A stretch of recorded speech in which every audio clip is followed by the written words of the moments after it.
Hello everybody. आज बेटे हम चर्चा करेंगे स्क्यूनेस की।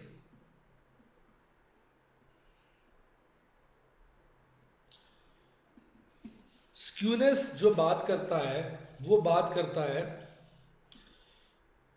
कि डेटा का इंक्लिनेशन कैसा है। इंक्लिनेशन कैसा है।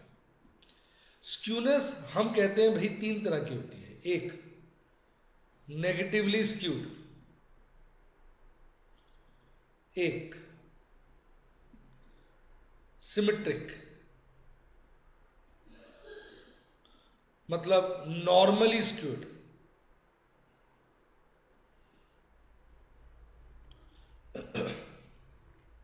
और तीसरा कहलाता है पॉजिटिवली स्क्यूड। ये नेगेटिवली हो गया और ये पॉजिटिवली स्क्यूड हो गया। तो बेसिकली स्क्यूनेस जो है कितने प्रकार की हो गई? तीन प्रकार की, नेगेटिवली स्क्यूड, सिमेट्रिक और पॉजिटिवली स्क्यूड। और जो स्क्यूनेस है वो बात करती है इंक्लिनेशन की, कि डेटा जो है कैसा है। अगर डेटा दोनों तरफ इक्वली इंक्लाइंड हो तो फिर वो कहलाता है सिमेट्रिक। सिमेट्रिक होता है जब data is equally inclined on both sides. तो स्क्यूनेस स्टडी करती है whether the data is symmetric और एसिमेट्रिक। सिमेट्रिक मतलब दोनों तरफ उसका झुकाव बराबर है, इंक्लिनेशन बराबर है। असिमेट्रिक मतलब उसका दोनों तरफ इंक्लिनेशन बराबर नहीं है। आइए थोड़ा डेफिनेशन पढ़ के बताते हैं। Dispersion studies the scatteredness of items around central value और अमंग देमसेल्व्स। तो डिस्पर्शन क्या स्टडी करती थी? भाई बिखराव कम है या ज्यादा है। हाई डिस्पर्शन का मतलब जो एक्चुअल डाटा है वो एवरेज से दूर है। लो डिस्पर्शन का मतलब जो एक्चुअल डाटा है वो एवरेज के पास बिखरा हुआ है, क्लस्टर्ड है। It does not show the extent to which the deviations cluster below an average or above it, where the measure of skewness tell us about the cluster of deviation above or below a measure of central tendency। मतलब जो skewness है वो ये बताता है जो data का cluster है वो क्लस्टर कहां हो रहा है, वो सेंट्रल टेंडेंसी के ऊपर हो रहा है या सेंट्रल टेंडेंसी के नीचे हो रहा है। डिस्पर्शन बिखराव बताएगा और स्क्यूनेस बिखराव किस तरफ है, क्लस्टर किस तरफ बन रहा है वो ये बताएगा। To quote enhance, dispersion refers to variability in size of items. Dispersion केवल ये बताता है वेरिएबिलिटी कितनी है। It indicates the size of items in a series which is not uniform. The value of various items differs from each other. Dispersion कहता है भाई क्या वैल्यूज एक दूसरे से काफी डिफर करती है, वो डिस्पर्शन।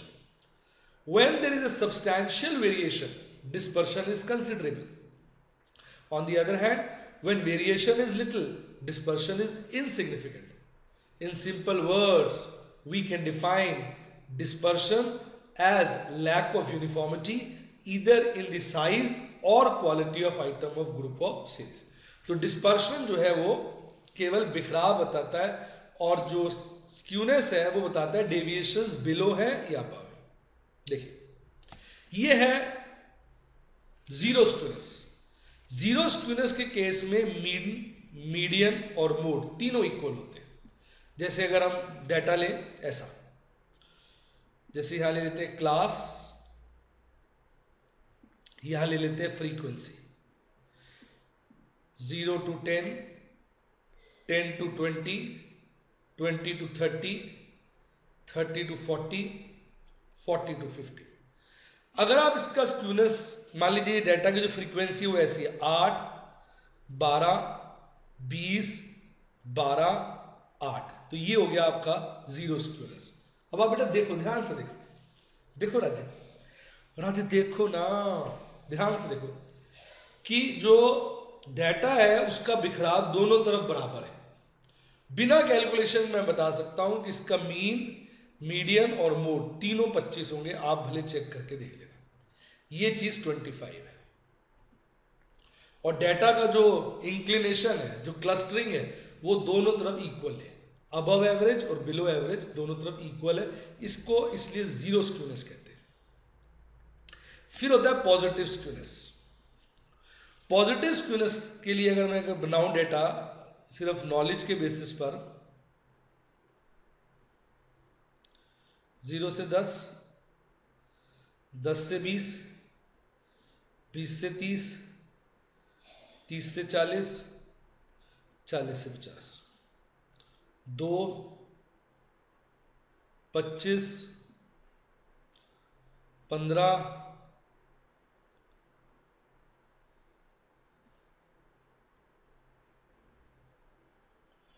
20, 15, 10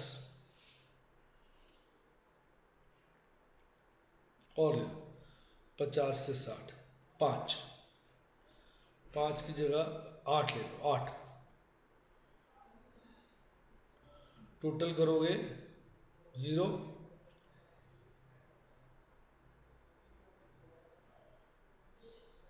80। अब अगर आप देखो मोड हमारा कहीं यहां लाई करेगा। आप इस बात को मेरा ख्याल मानेंगे, इस बात को आप मानेंगे कि जो मोड है वो कहीं मेरा लोअर लेवल्स पे लाई करेगा, और जो मीडियन है वो इसमें लाई करेगा। तो मोड मेरा लाई करेगा इसके अंदर, इस रेंज में, मीडियन लाई करेगा इस रेंज में,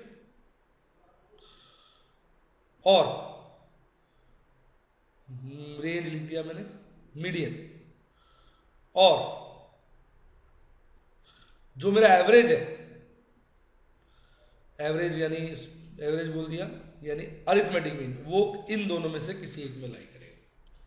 तो जब डेटा ऐसा हो कि जो उसकी फ्रीक्वेंसी है वो लोअर एंड पे ज्यादा हो, लोअर वैल्यूज पर, एवरेज से नीचे ज्यादा हो, मीन से, अरिथमेटिक मीन से नीचे ज्यादा हो, और उसके बाद वो खिंचती चली जाए, अर्थात जो मोड है वो मीडियन से छोटा हो, मीडियन अरिथमेटिक मीन से छोटा हो, तो इस प्रकार के स्क्यूनेस को हम कहते हैं पॉजिटिवली स्क्यूड।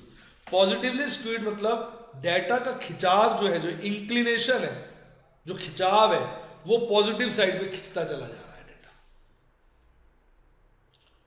दूर तक खिंच रहा है पॉजिटिव साइड पर जो मेन कॉन्सेंट्रेशन है वो लोअर लेवल्स पे, जिसकी वजह से मोड सबसे कम है, मीडियन उससे बड़ा है, अरिथमेटिक मीन उससे बड़ा है, क्योंकि अरिथमेटिक मीन आपको पता है एक्सट्रीम आइटम से भी इफेक्टेड होता है। अब बताओ कैसे लगा, यानी लोअर लेवल पे कंसेंट्रेशन ज्यादा है, फिर डाटा खिंचता हुआ कहां चला गया, किधर, हायर वैल्यूज की तरफ, जिस वजह से मोड मीडियन से कम, मीडियन अरिथमेटिक मीन से कम होगा। इसको कहते हैं पॉजिटिव स्क्यूनेस। इसका जस्ट ऑपोजिट होता है नेगेटिवली स्क्यूड। नेगेटिवली स्क्यूड का अगर मैं बनाऊं क्लास और फ्रीक्वेंसी, 0 से 10, 10 से 20, 20 से 30, 30 से 40, 40 से 50, 50 से 60, यहां ले लो 8, 25,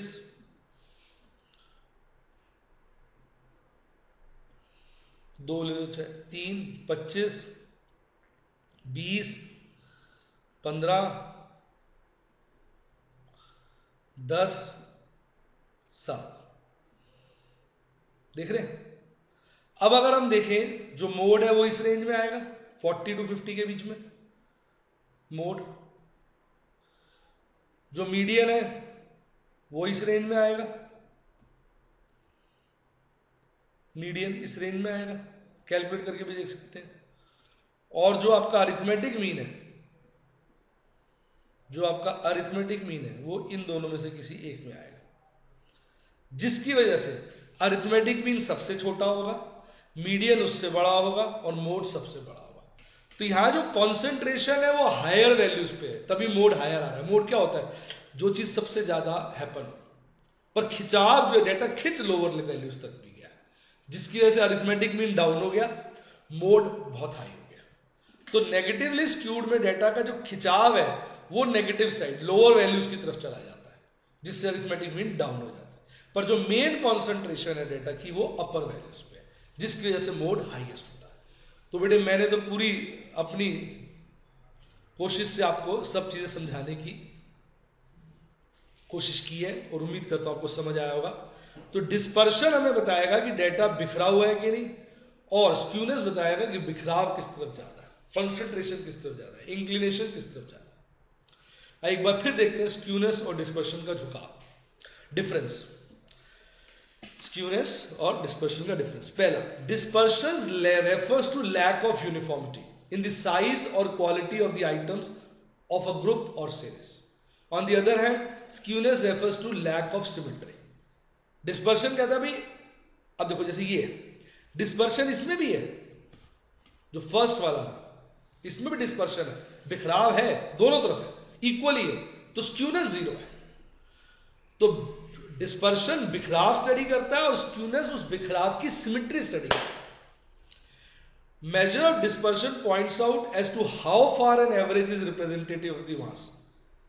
अगर डिस्पर्शन हाई है तो इसका मतलब एवरेज उसका पुअर रिप्रेजेंटेटिव है, डिस्पर्शन लो है तो एवरेज उसका बेटर रिप्रेजेंटेटिव है।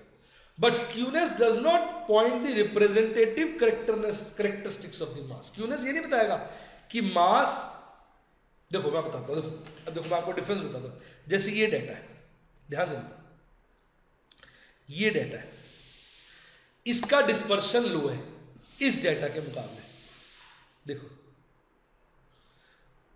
अब इस डेटा का नाम मैंने दे दिया ए और इसका दे दिया बी। अब ध्यान से देखो, ए डेटा का अगर आप ए, मैं फिर से बना देता हूँ थोड़ा सा और, देखो इसको ऐसे खींचता हूँ आपको और अच्छा लगेगा, ये देखो ऐसे खींच लिया। अब ए डेटा जो है, ए और बी का आप ध्यान दीजिए, ए और बी का बिल्कुल टॉप टच कर रहा है, तो ए और बी का मोड सेम हो गया, मीडियन सेम हो गया और मीन सेम हो गया, तीनों सेम है, और स्क्यूनेस इसकी जीरो है, मीन मीडियन मोड सेम है क्योंकि डेटा सिमेट्रिक है।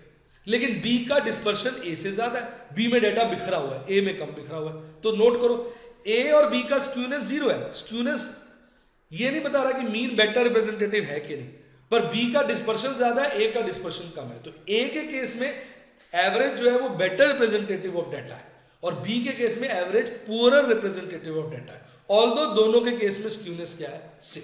बताओ कैसा लगा? ठीक। Measure of dispersion points out as to how far, वो कहता है कितना दूर बिखरा हुआ, how far an average is representative of the mass. बिखराव देख के बताएगा भी एवरेज कितना रिप्रेजेंटेटिव है। स्क्यूनेस ये तो हो गया हमारा point. Third, measure of dispersion measures या determine the nature and cause of variation in order to control the variation itself, while skewness does not determine the cause of asymmetrical data। यानी dispersion कोशिश करता है भी बिखराव क्यों है और फिर उसको कंट्रोल करने की कोशिश करता है। स्क्यूनेस ऐसी कोई कोशिश नहीं करता। स्क्यूनेस तो बस ये बताता है कि अगर एसिमेट्रिक डेटा है कि नहीं। सिमेट्रिक मतलब दोनों तरफ बिखराव बराबर है। पॉजिटिवली स्क्यूड मतलब लोअर वैल्यू मोड सबसे कम, मीन सबसे ज्यादा। नेगेटिवली स्क्यूड मतलब मीन सबसे कम, मोड सबसे ज्यादा। पॉजिटिवली स्क्यूड मतलब लोअर लेवल्स पे फ्रीक्वेंसी हायर है, लोअर वैल्यूज ऑफ एवरेज पे फ्रीक्वेंसी हायर है। एवरेज जो है, जो लोअर लेवल्स की वैल्यूज है एक्स की, उस पे मोड आता है, फ्रीक्वेंसी हाई है। किसके केस में? Positive skewed. Major of dispersion enable a comparison between two variables regarding their variability. जैसे मैंने दिखाया ए और बी। अब मेजर ऑफ डिस्पर्शन बता रहा है कि बी का वेरिएशन ज्यादा है, ए का वेरिएशन कम है। While skewness does not indicate any such comparison for asymmetrical tendency of the curve. वो ये नहीं बताता कि बस वो ये बता पाता कि सिमेट्रिक है डेटा, ये नहीं बता पाता भाई बहुत ज्यादा सिमेट्रिक है, कम सिमेट्रिक है। इस तरह का कंपैरिजन स्क्यूनेस अवॉइड करता है। तो स्क्यूनेस बेसिकली बेटा मैं फिर बोल रहा हूं इंक्लिनेशन बताएगा। क्या बताएगा? इंक्लिनेशन। अब जैसे ये है, देखो ध्यान से देखो, एक डेटा दिखाता हूं आपको।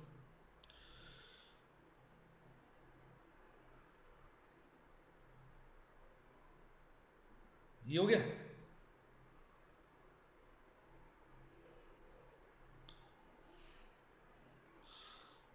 अब देखो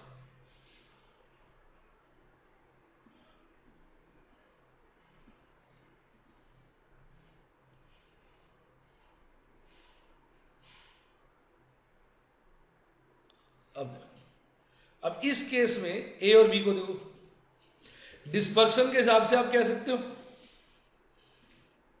थोड़ा ना सुंदर नहीं बना,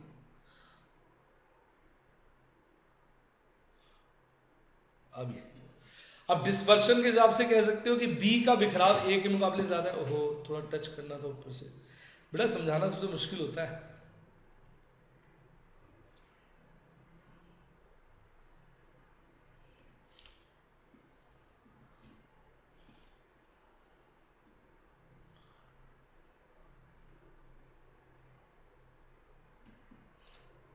ये अब बढ़िया बना है। अब ए और बी का देखो, मोड दोनों का सेम है, बीच एक ही जगह जाके हाईएस्ट वैल्यू पकड़ रहा है, यानी मोड वाली एवरेज सेम है। बी का डिस्पर्शन बिखराव ए से ज्यादा, देखो फैला हुआ दूर तक। बी सिमेट्रिक है, ए नेगेटिवली स्क्यूड है। तो अलग अलग बातें बता रहा है ना। तो स्क्यूनेस इंक्लिनेशन बताता है, डिस्पर्शन बिखराव बताता है। और यहां वाले एग्जांपल में, इस वाले एग्जांपल में अगर आप देखो, इसमें डिस्पर्शन बी का ज्यादा है, ए का कम है, स्क्यूनेस ए और बी की बराबर है, सिमेट्रिक है। तो इसमें बी सिमेट्रिक है और ए असिमेट्रिक है, और कौन सा है, नेगेटिवली स्क्यूड। मेरे ख्याल अब आपको अच्छे से बात समझ में आ गई। डिस्पर्शन और स्क्यूनेस का डिफरेंस कैसा लगा?